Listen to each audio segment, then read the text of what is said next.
Según un análisis basado en los microdatos de la encuesta permanente de hogares que publica el INDEC, de los 78.500 nuevos ocupados de la comparación interanual, 42.000 son jubilados. Esto significa que el 53%, con un aumento del 6.3% en mujeres y casi un 10% en varones, 9.9%. Vamos a hablar de estos temas y de estos datos con Candelaria Rueda. Candelaria es socióloga y es investigadora del Instituto Argentina Grande. Gracias por acompañarnos. Así es. Buenas. No, gracias por la invitación. Nos impactan los datos, pero por otro lado no nos sorprende cuando las jubilaciones mínimas no llegan a pasar los 400.000 pesos, incluido un bono que ha quedado congelado. ¿Cómo trabajaron ustedes estos datos estadísticos y qué es lo que observan entre los jubilados que vuelven a trabajar? ¿Por qué lo hacen? Bien.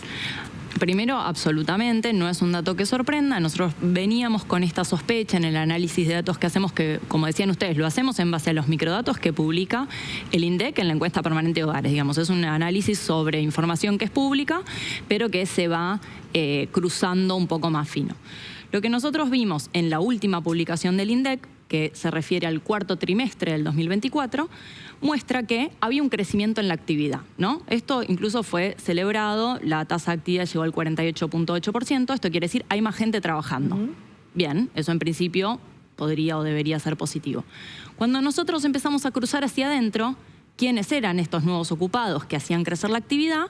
Vimos este dato que ustedes citaban recién, que es: nosotros tenemos 78.000 nuevos ocupados en el transcurso del último año. Esto compara el último trimestre del 2023 contra el último trimestre del 2024, ¿no? Para armar la misma estacionalidad. Entonces, estos 78.000, como decían ustedes, 42.000 son jubilados y jubiladas. Este corte que nosotros lo hacemos, decimos jubilados y jubiladas, pero quiere decir adultos de 66 años o más, ¿no? Entonces estamos hablando de un sector claramente que en general el INDEC lo retira de la actividad. ¿Por qué trabajan?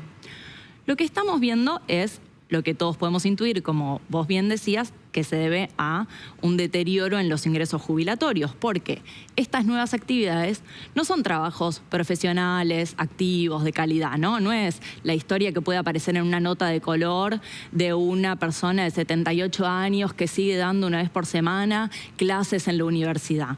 No, son jubilados y jubiladas que están teniendo trabajos que nosotros llamamos desprotegidos, de mala calidad, informales, inestables, de bajos ingresos. Eso te quería preguntar. Sí. ¿Pueden trabajar en blanco? Los jubilados y jubiladas, vos después de cierta edad, podés seguir facturando. Por ejemplo, si vos sos arquitecto y querés seguir haciendo proyectos y firmando y facturando, lo podés hacer perfectamente. Solamente que continúas haciendo aportes. Digamos, hay un esquema ahí vinculado a la facturación. En relación de dependencia. Pero después por acuerdo privado también, sí, las personas pueden continuar. Vieron que eso depende, uno puede ir acordando y si eso se quisiera hacer, se podría hacer. Por otro lado, nosotros tenemos otro dato que también medimos en base al INDEC, que es que aumentó en ese mismo año en 7 puntos porcentuales la cantidad de hogares a cargo de jubilados y jubiladas donde se usaron ahorros para subsistir, se vendieron pertenencias o hubo endeudamiento. Eso la encuesta permanente de hogares del INDEC también lo mide. Dice, en el último mes, ¿usaste ahorros para llegar a fin de mes? ¿Vendiste pertenencias? ¿Pediste prestada plata a amigos o conocidos? Bueno, la cantidad de hogares de jubilados y jubiladas que contestó que sí, subió en 6 puntos porcentuales en el último año. Entonces, bueno, la hipótesis vinculada a que hay una dificultad con los ingresos se va confirmando con distintas medidas que vamos viendo. La precarización del tipo de trabajo de jubilados también creció en el último año. O sea, no es que vos decís, bueno, por supuesto, los jubilados tienden a trabajar más informal porque quizás acuerdan seguir trabajando pero dejar de tener aportes. Bueno, en el último año vemos que hay un salto en la precarización de los jubilados y jubiladas.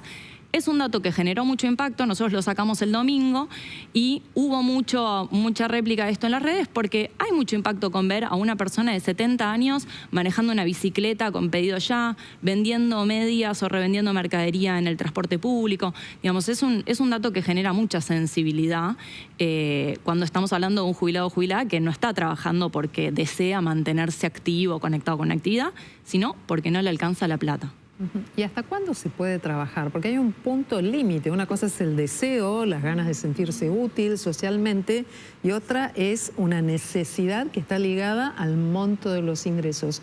Pero ¿hasta dónde seguir cuando vos tenés un desgaste importante en tu vida o tenés el derecho al gozo, a descansar, a pensar la vida desde otro lado? Tal cual. Bueno, creo que lo que impacta es eso, ¿no? Por una empatía a jubilados y a jubiladas, y porque todos algún día, en el mejor de los casos, vamos a llegar a esa edad y uno quiere creer que en algún momento nos vamos a ganar el derecho al descanso, ¿no?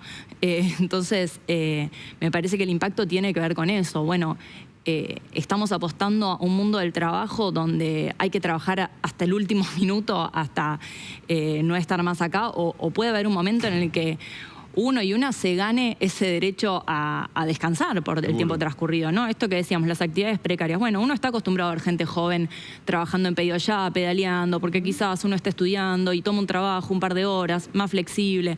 Bueno, si bien podríamos apostar a que esos trabajos de jóvenes fueran de mejor calidad, tiene más naturalidad. Ver a una persona de 78 años teniendo que tomar esas tareas se vuelve ya una situación que levanta una alarma. Te diré que duele. ¿Y cómo ves el debate de la reforma previsional en diputados? Bueno, está muy asociado, ¿no? La apuesta de políticas públicas vinculadas a este mercado de trabajo. Nosotros no solo analizamos la situación de jubilados y jubiladas, sino también la de todo el mercado de trabajo, donde estás teniendo un problema en la creación de puestos de trabajo que aporten, ¿no? Desde el último año, más allá de la situación de jubilados y jubiladas, tenemos un problema donde se están generando más puestos de trabajo que nosotros llamamos desprotegidos, sin aporte, sin estabilidad, sin capital, de bajos ingresos, que protegidos de calidad, que son, bien o mal, los que aportan una estructura de seguridad general. Entonces, en esa situación, si no intervenimos con una política activa para cambiar ese círculo, es muy difícil que eso ocurra espontáneamente, esa generación de puestos que aporten. Entonces, bueno, si la solución es, bueno, como esto no está ocurriendo, vemos cómo flexibilizar, bueno, quizás lo que termina ocurriendo es que cada vez, lo que preguntabas vos, ¿no? ¿Cuál es el límite? ¿Hasta dónde vamos a tener que seguir trabajando para subsistir? Claro, porque hay una idea, me parece, Candelaria, que tiene que ver con la voluntad de trabajar, de sentirte útil, de hacer tu aporte social, de mantenerte solo, como puede ser. Una cuestión es la voluntad y la otra cuestión es la obligación o la necesidad de hacerlo frente a la posibilidad de tener una vida digna. Absolutamente. Bueno, ustedes estaban hablando recién, hoy despedimos a Pepe Mujica, hablaban de Lula. Lula creo que tiene 78, 79 años, ¿no? Entonces, bueno, por supuesto que uno celebra que haya personas de cierta edad que puedan seguir participando y teniendo un rol fundamental. Bueno, Francisco, que lo vimos el último mes, ¿no? Que tengan un rol de liderazgo, de influencia, activos y en nuestra sociedad. Pero es lo que hablábamos antes. Una cosa es la voluntad y el deseo de seguir participando, que bienvenido que nuestra sociedad le dé esa voz a los adultos mayores, y otra cosa es la necesidad. Bueno, en el caso de las mujeres se ha subido la edad de jubilación de facto, porque no tienen los aportes, entonces no se pueden jubilar a los 60, sino que tienen que seguir trabajando o aportando de algún modo. Vos ves muchos casos, hoy había alguna historia personal en medios también, de mujeres docentes que se jubilan y pasan a dar clases particulares en el mundo privado. Sí, sí. Quizás manejando un poco más los horarios, pero bueno, es una situación que es lo que decíamos antes, ¿en qué momento se gana el derecho a descansar? Después de haber sido docente 35 años, quizás en la educación pública. Bueno, ahí hay un problema que al jubileo, que de ahí deriva la palabra jubilado. Absolutamente.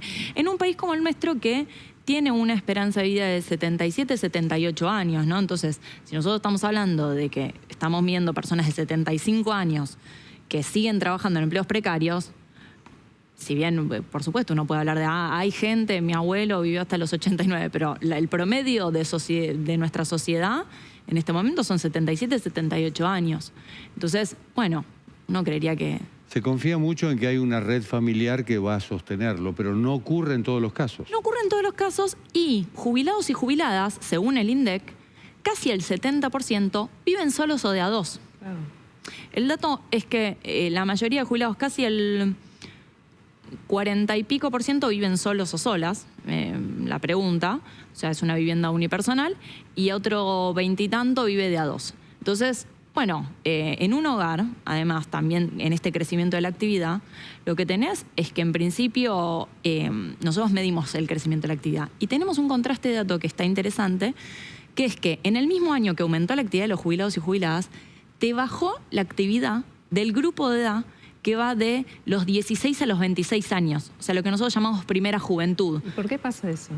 Bueno, acá puede haber una falta de incentivos, una falta de condiciones, puede haber jóvenes que en general viven en un hogar que tienen más margen, como lo que ofrece el mercado de trabajo es trabajar 12 horas en un restaurante por 300.000 pesos, y esos jóvenes viven con sus padres o madres, bueno, quizás hay un margen más para decir, bueno, no, esto no lo acepto y sigo buscando, ¿no?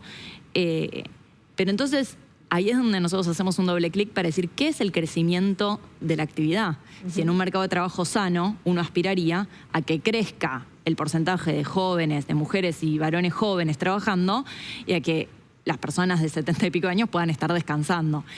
Y estamos teniendo una foto que es inversa. Claro, o que me parece que el principio de la voluntad es fundamental y la posibilidad de elegir si trabajar o no de acuerdo a la calidad de vida que quieras desarrollar.